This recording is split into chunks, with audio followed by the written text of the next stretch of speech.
ना तो किसी ऋतु में परिवर्तन हुआ, ना ही मौसम में परिवर्तन हुआ और ना ही ग्रह नक्षत्रों की दशाओं में परिवर्तन हुआ, तो फिर काहे का न्यू ईयर। अब कुछ लोग आके बोलेंगे भाई, नेगेटिव कमेंट करेंगे मेरे ऊपर, लेकिन आप खुद सोचो, जो अंग्रेजी कैलेंडर है हमारे विक्रमी संवत से 57 साल पीछे है, हम लोगों ने 57 साल पहले बना लिया था।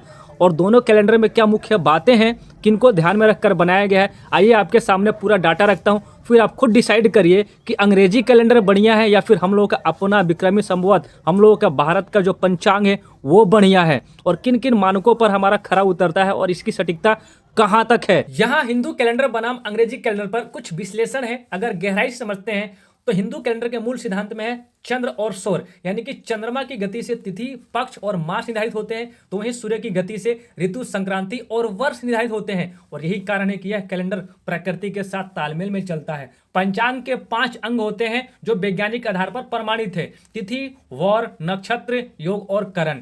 और यही कारण है कि हम लोग का मुहूर्त, पूजा, विवाह, ग्रहण आदि सही समय पर तय होते हैं। अगर महीनों की बात की जाए तो चंद्र वर्ष में 354 दिन और सौर वर्ष में 365 दिन होते हैं। और इस 11 दिन के अंतर को संतुलित करने के लिए हर 2-3 साल में अधिक मास, जिसको हम लोग मलमास बोलते हैं, वो जोड़ दिया जाता है। और यह व्यवस्था दर्शाती है कि हिंदू कैलेंडर खगोल शास्त्र की गहरी समझ पर आधारित था।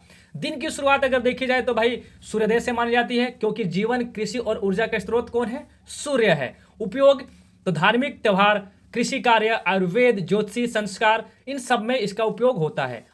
वहीं अगर अंग्रेजी कैलेंडर को गहराई से देखते हैं तो इसके मूल सिद्धांत में केवल सौर कैलेंडर है, केवल पृथ्वी की सूर्य के चारों ओर परिक्रमा करने पर आधारित है। इसमें चंद्रमा की कोई भूमिका नहीं है। वर्ष देखा जाए तो लगभग 365 दिन और हर 4 साल में 366 दिन हो जाता है। लेकिन कंफ्यूजन ये है कि भाई फरवरी में 28 या 29 दिन ही क्यों होते हैं?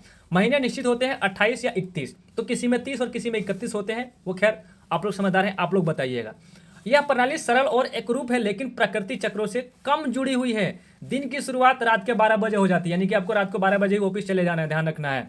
आपको रात को 12 बजे स्कूल चले जाना है, रात के 12 बजे खेतों में काम करने चले जाना है।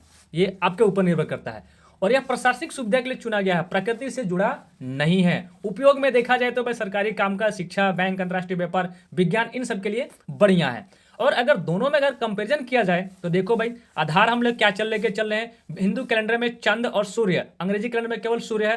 प्रकृति से जुड़ाव हमारे में है, इसका सीमित में है। खगोल विज्ञान में देखा जाए तो इसमें बहुत ज्यादा है और इसमें कम है।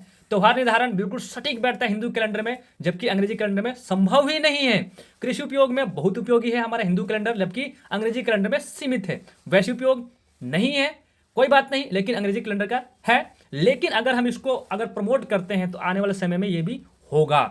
और समय की सूक्ष्मता देखा जाए तो इसमें बहुत ज्यादा होती है, हम लोग बिल्कुल सटीक कैलकुलेशन करके बता सकते हैं, लेकिन अंग्रेजी कैलेंडर में बिल्कुल सामान्य है। अब डिसाइड आपको करना है कि कौन सा कैलेंडर फॉलो करना है। हिंदू कैलेंडर जो 57 साल पहले बनकर तैयार हो गया था अंग्रेजी कैलेंडर से, और जिसमें कैलकुलेशन बिल्कुल सटीक मात्राएं बैठती है, या फिर अंग्रेजी कैलेंडर। और ऐसा सिर्फ हम ही लोग नहीं करते हैं, ऐसे बहुत से कंट्री हैं जिसमें China, Israel, Pakistan, Bangladesh, Nepal, Myanmar, यहाँ तक कि इंडोनेशिया, इथियोपिया, ऐसे बहुत से कंट्री हैं जो अपने देश के अकॉर्डिंग अपना नया साल मनाते हैं। हाँ, अगर वैश्विक मंच पे देखा जाए तो भाई हम लोग अंग्रेजी कैलेंडर को फॉलो कर सकते हैं, लेकिन सांस्कृतिक दृष्टि से हमारा धर्म श्रेष्ठ है, हमारा कैलेंडर श्रेष्ठ है।